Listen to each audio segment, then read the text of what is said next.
ये तेरा कैसा फैसला है मालिक? क्या हम गरीब को इस दुनिया में जीने का कोई अधिकार नहीं है? जमींदार ने चंद पैसों के लिए हमारे बड़े भैया को इतना मारा कि मेरा कलेजा कांप गया। मेरे भाई कांप गया।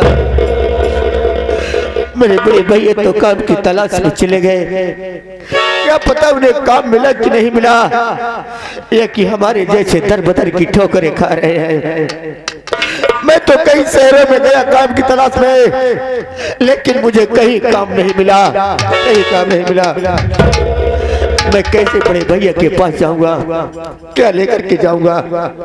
अगर बड़े भैया के पास जाता हूँ तो यही कहेगी कि मनहर भाई कितना पैसा कमा करके लाए हो, दो पैसा चल करके जमींदार का कर्ज देते हैं और छोटे भैया की फीस जमा करेंगे। लेकिन इधर मनहर के पास से फूटी कौड़ी नहीं है, क्या लेकर के जाएगा? नहीं जाऊंगा। मैं तो अपनी जिंदगी से तंग आ गया हूँ। मैं तो सोच रहा हूँ बड़े भैया के पास जाने से तो अच्छा है किसी बहती हुई दरिया में कूद करके अपना जान दे दूंगा, लेकिन बड़े भैया के पास नहीं जाऊंगा। या परवरदिगार मुझे बुला ले मालिक अपने पास। मैं नहीं जीना चाहता इस दुनिया में, नहीं जीना चाहता। बुला लो मालिक। या अल्लाह मैं तेरे पास आ रहा हूँ मालिक, आ रहा हूँ।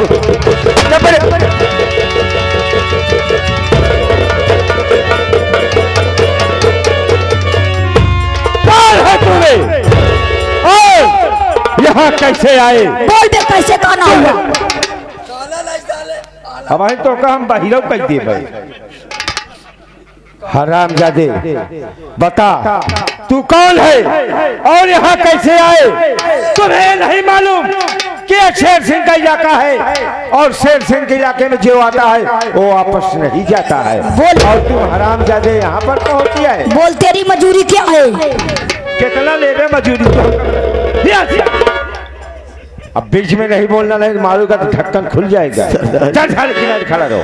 मैं गरीबी से सताए हुआ मजबूर लाचार बेबस इंसान हूँ। गरीबी से सताया हुआ मजबूर इंसान है। हरामजादे हर इंसान यही कहता है कि मैं गरीब से सताया हुआ गरीब इंसान हूँ, लेकिन तुम्हारे ही कारण हमारे सरदार जी मारे गए और आज तुम बहरूपिया बन के आए हो और हम लोगों को पकड़ाने के चक्कर में तुम साले पुलिस के मुखबिर हो। सही नहीं बताओ, अगर तुम पुलिस का मुखबिर नहीं है तो तुम्हारा नाम क्या है, अब कहाँ कर रहने वाला है? मैं यही शहर रामगढ़ का रहने वाला हूँ। मैं जात का मुसलमान, कौम का पठान, नाम है मनहर अली खान। मेरे घर में मेरे दो बड़े भैया हैं। बड़े भैया का नाम मोहन है और छोटे भैया का नाम रतन है।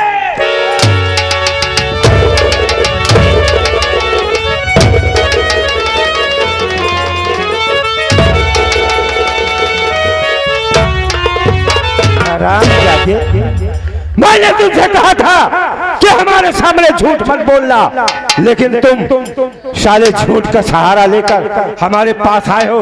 तुम मुखबिर हो। ये रामगढ़ वाले हैं साले, ये साले सब झूठ बोलते हैं। बहुत ही हैराना लगता है तू साले। आज तुम्हें मैं यही गोली मार दूंगा। ये बता, तू जात का मुसलमान, नाम मनहर अली खान, और तुम्हारे घर में दो भाई हैं, एक का नाम मोहन और एक का नाम रतन है। क्यों बे? वो दोनों हिंदू, तू मुसलमान भाई कैसे?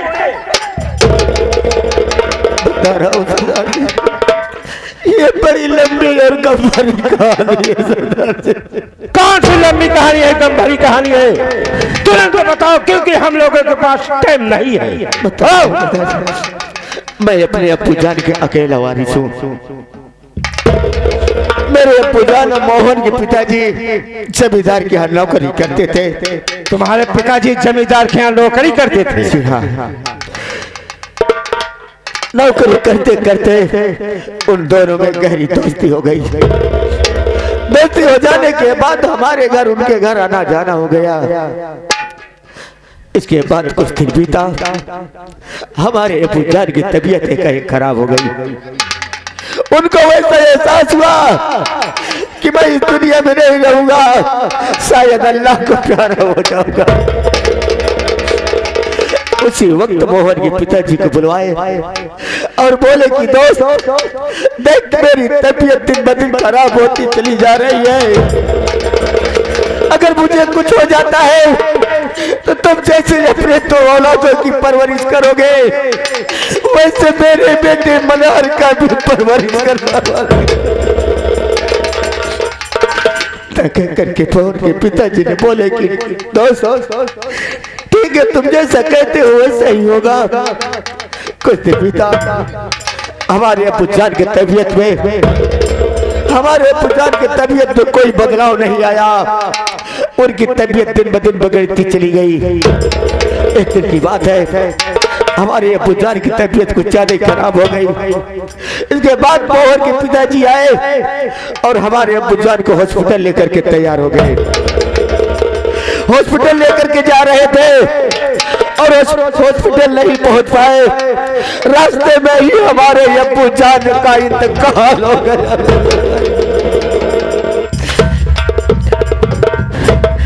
हमारे अबू जान के इंतकाल हो जाने के बाद मोहन के पिताजी ने हमारे अबू जान का अंतिम संस्कार यानी कि कफन दफन किए। कफन दफन करने के बाद उसी वक्त मुझे अपने घर उठा ले गए।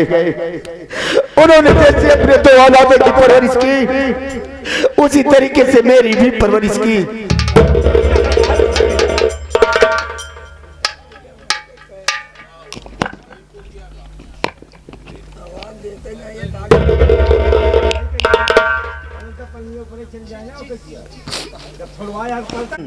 कुछ दिन बीता, उस घर में मुझे इतना लाड प्यार दुलार मिला कि मैं अपना घर ही भूल गया।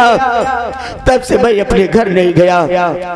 यहाँ तक कि मेरे दोनों भैया मंदिर में पूजा करने जाते थे और मुझे मस्जिद में नमाज अदा करने के लिए भेजते थे। कुछ दिन बीता, मोहन के पिताजी भी जमींदार के यहाँ से कर्ज लाए थे और कर्ज नहीं दे पाए। उसके पहले वो भी अल्लाह को प्यारे हो गए। इसके बाद भाइयों के अंदर इतनी गरीबी आ गई कि कभी कभी ऐसा होता था कि बिना खाए भूखे ही सो जाना पड़ता था। इसी बीच जमींदार कर्ज मांगने आ गया। घर में पूरी कौड़ी नहीं थी, कर्ज कहाँ से देते।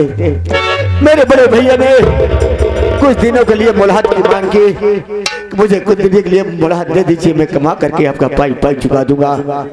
लेकिन मुलाहत का नाम सुनते ही जमींदार गुस्से में आग बबूला हुआ और मेरे बड़े भैया को इतना मारा कि मेरा कलेजा कांप गया। कहने सुनने के बाद उन्होंने मुझे 2 महीने की मुलाहत दी।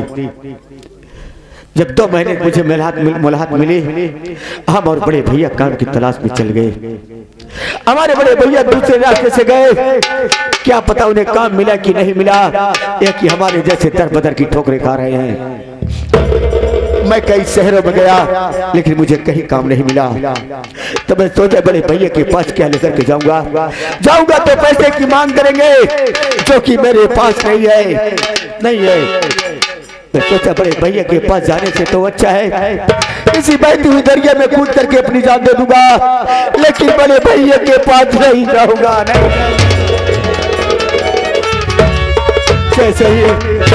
जैसे ही दरिया में छलांग लगाने की कोशिश की, वैसे ही आप सबका आगमन हुआ सरदार जी।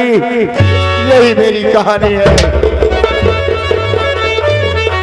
तो तुम्हारी यही कहानी है मल्हार अली खान। ठीक है, कोई बात नहीं है। हथौड़ा से और लोहा से देखो ये इंसान मुसीबत का मारा है, बहुत गरीब इंसान है। हाँ सरदार जी, लेकिन ये शरीफ भी लगता है। बहुत नेक लग रहा है, हाँ? बहुत नेक आदमी लग रहा है। हाँ। और मैं ये सोच रहा हूँ कि जब से अपने सरदार जी पुलिस मुठभेड़ में मारे गए, तब से अपने इस जिले में कोई सरदार नहीं है। अगर तुम लोग की राय हो तो मैं अपने इस गिरोह का सरदार इसे बना दूं। बस सरदार जी, आपने तो मेरे मुंह की बात ही छीन ली। हम लोग इसे सरदार बना देंगे तो हम लोग आजाद हो जाएंगे और इसके कहे गए रास्ते पर चलेंगे। हाँ, कहने रास्ते पर चलेंगे। ठीक है, मैं बात करता हूँ। मनहर अली खान, देखो अब तुम यहाँ आ गए हो, तब यहाँ से तुम वापस नहीं जाओगे। मुझे छोड़ दीजिए। हमारे साथ रहोगे तो उस साले जमींदार का कर्ज भी दे सकते हो और अपने भाई के अपमान का बदला भी ले सकते हो। क्या राय है तुम्हारी?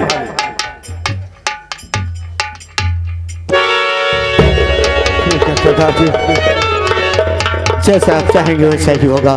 ठीक है मनहर अली खान, आज से तुम हमारे इस गिरोह के सरदार होगे। सरदार बन जाने के बाद जो तुम कहोगे हम लोग तुम्हारे इशारे पे काम करेंगे।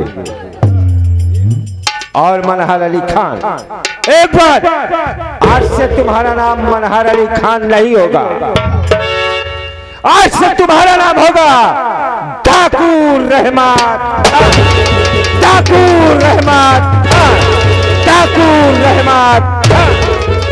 उठाओ मां भवानी को, चलो आज से हमारे साथ चलिए।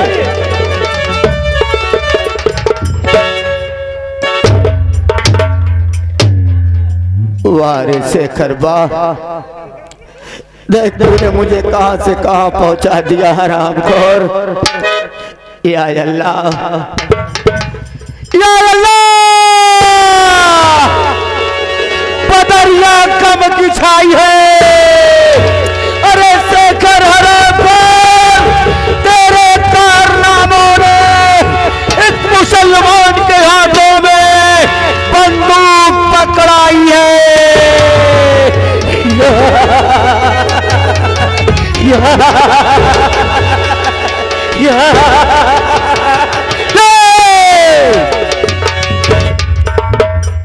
अगर किसी ने भागने की कोशिश किया बेटा, अगर किसी ने भागने की कोशिश किया तो पड़िया के अंदर इतनी गोली डाल दूंगा मैं, बेटा साला आकाश में उड़ता हुआ नजर आएगा रे।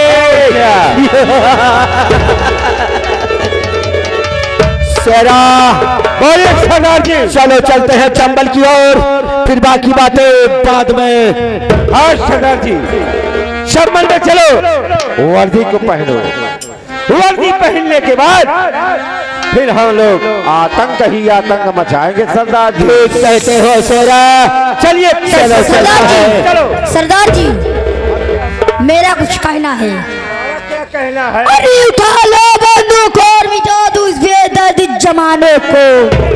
अरे उठा लो बंदूक और मिटा दो इस बेदर्द जमाने को। चलो लूट लिया जाए महुआ थाने को। यही कहा था हमारा कुछ कहना है। आज अब थाना ही लूटे के बाकी न बा, अब चला थाना ही सब लूटा। हराम जादे कुत्ते आ जाता तो मऊ अहमद थाना लूटे। सरदार जी, हाँ शेरा, चलो कैसे चलना है? चलो चलिए।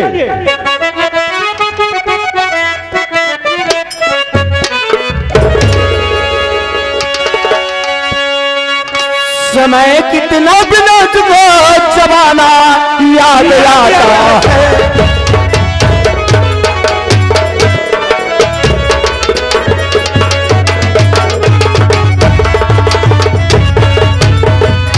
समय कितना विनोद को जमाना याद आता है।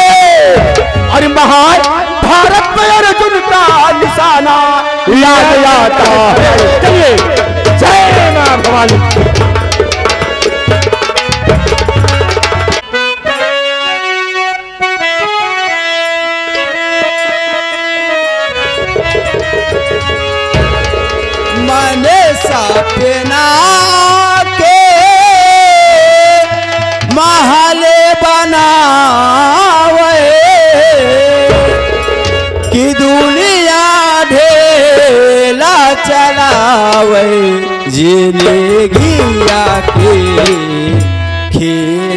समझे बिना।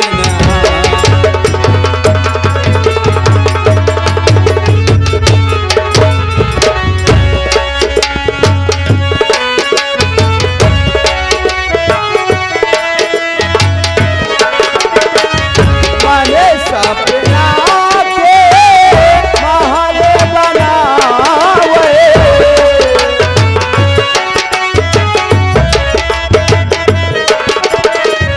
माने सपना के महल बनावे, दुनिया भेल चलावे, जिंदगिया के हीरा समझे।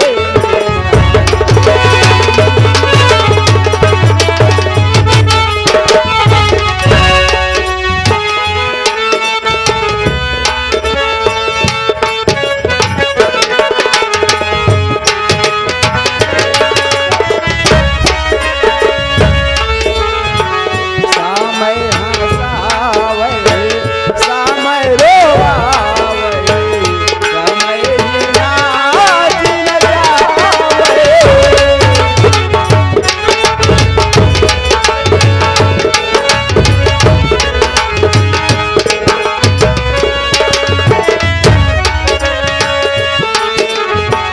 समय हंसावे, समय रोवावे, समय ही नाच नचावे।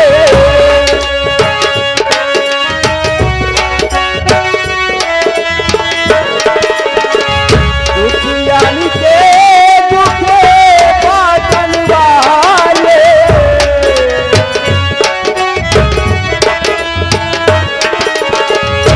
दुखियान के दुखे बाटन वाले, दुखी के भाग्य लिखावे, जिंदगिया के हीरा समझे।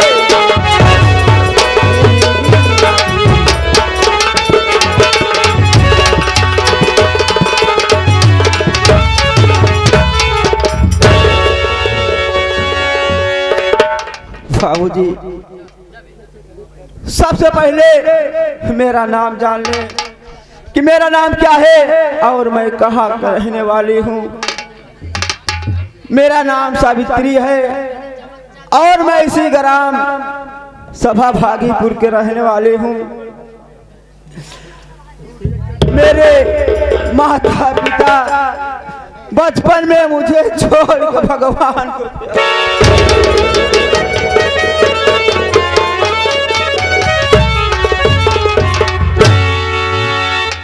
मेरा सहारा देने वाला कोई नहीं है बाबूजी।